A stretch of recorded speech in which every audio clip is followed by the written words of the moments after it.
মাননীয় মুখ্যমন্ত্রী মহাশয় একটা কথা বললেন, খুবই ভালো লাগলো।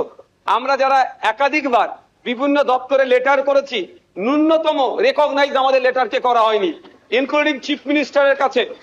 আজকে যে কথা বলেছেন এটাকে আমি স্বাগত জানাচ্ছি, যে উনি অন্তত কথা বলেছেন যে মিনিস্টাররাও রিকগনাইজ করবে, অর্থাৎ প্রাপ্তি স্বীকার করবে। আর একটা কথা উনি বলেছেন অল্প হলেও কাজ করব। আমরা বিরোধী, আমরা পজিটিভ কথা বলবো, রাজ্যের স্বার্থে বলবো, রাজ্যের জনগণের স্বার্থে বলবো। অহেতুক বিরোধিতা করার জন্য বিরোধিতা আমরা করব না।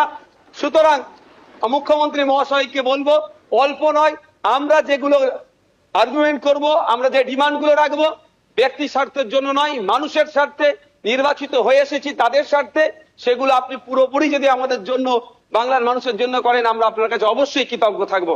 আবারও মুখ্যমন্ত্রী মহাশয়কে ধন্যবাদ জানাবো। দীর্ঘদিনের স্বপ্ন এটা আমাদের সকলেরই, যে আমাদেরকে নির্বাচিত করে এই হাউসের মধ্যে পাঠাচ্ছে। মাসের শেষে আমরা 1,21,000 টাকা নিয়ে বাড়ি যাচ্ছি।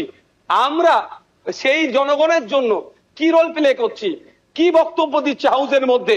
না, হাউসের মধ্যে এসে শুধু সময় কাটিয়ে চলে যাচ্ছি। যে আপনি লাইভ স্ট্রিমিং এর যে কথা বলেছেন, এটাও আমি আপনাকে কৃতজ্ঞতা জানাচ্ছি, স্বাগত জানাচ্ছি। এটা হওয়াটা খুবই দরকার ছিল।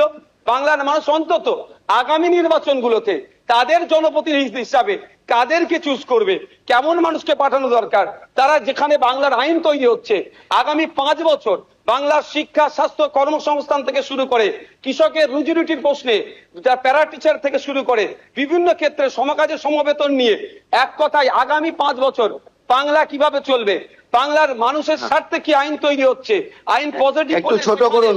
বিরোধী স্যার, শেষ করবো। বিরোধী হলেও স্যার একটা দিন সুযোগ পাচ্ছি বলার, এরপর তো টাইম মেনটেন করে দেবেন। তো স্যার সেই জায়গাগুলো লাইভ যেটা আছে সেটা আমি স্বাগত জানাচ্ছি। আমি আবারও আপনাকে ধন্যবাদ জানিয়ে বলবো, বহুদলীয় যে গণতন্ত্র আছে সেটার পূর্ণ মর্যাদা দিয়ে আমাদের মতো ছোট্ট যারা বিরোধী আছি তাদেরকে পরিসর দেবেন। ধন্যবাদ স্যার।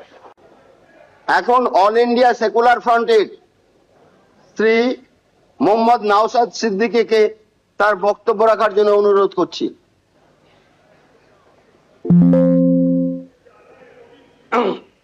ধন্যবাদ স্পিকার স্যার। আপনাকে অল ইন্ডিয়া সেকুলার ফ্রন্ট পার্টির পক্ষ থেকে স্বাগত জানাচ্ছি স্পিকার নির্বাচিত হওয়ার জন্য। আমরা আশা করব আগামী 5 বছর আপনার নেতৃত্বে এই অগাস্ট হাউস তার গরিমাকে বহন করে চলবে, এবং সাথে সাথে আমরা যারা বিরোধী আছি তাদের সর্বোৎকৃষ্ট জায়গা, মতামতের জায়গা হচ্ছে এই অগাস্ট হাউস। আমরা আমাদের মতামত নির্দ্বিধায় নির্বিঘ্নে এখানে রাখতে পারবো, এবং যারা শাসক দলে আছে আমাদের মতামতের ভিত্তিতে গঠনমূলক অবশ্যই যেগুলো হবে সেগুলোকে গ্রহণ করবে। স্পিকার স্যার, আপনার অনুমতি নিয়ে 2-1টা কথা বলবো, যদি এই প্রসঙ্গ নয়। সত্যি আমি আজকে বসে খুব ফিল করছিলাম, হাসছিলাম মনে মনে। আজকে তাপস রায় বাবু যে কথাগুলো বলছেন খুব একটা ফেলে দেওয়ার নয়। আমি আমি আমি আমি বলবো, আমি 2021 সালে নির্বাচন হওয়ার পরে 6টা মাস এমন দিন পার করেছি, আমার মনে হচ্ছিল যে আমি ইস্তফা দিয়ে দিই, অন্তত আমার ছেলেগুলোর উপর অত্যাচার যদি বন্ধ হয়। এই সময় ফিল করেছি, পার করেছি। পোস্ট পোল ভায়োলেন্সে 2021 সালে, আমি এতে কিন্তু বিজেপিকে দরাজ সার্টিফিকেট দিচ্ছি না, কিন্তু 2021 সালে যে সমস্যার সম্মুখীন আমরা হয়েছিলাম, আমাদের কর্মী খুন হয়েছিল, একাধিক বাড়িঘর লুটপাট হয়েছে, ভাঙচুর হয়েছিল, সেই অর্থে। তবে হ্যাঁ, একটা জিনিস, এই 2026-এ দাঁড়িয়ে কিন্তু বেশ কিছু ধর্মের স্থান আক্রান্ত হয়েছে।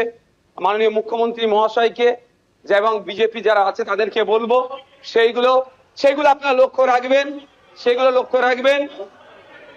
আজকে এই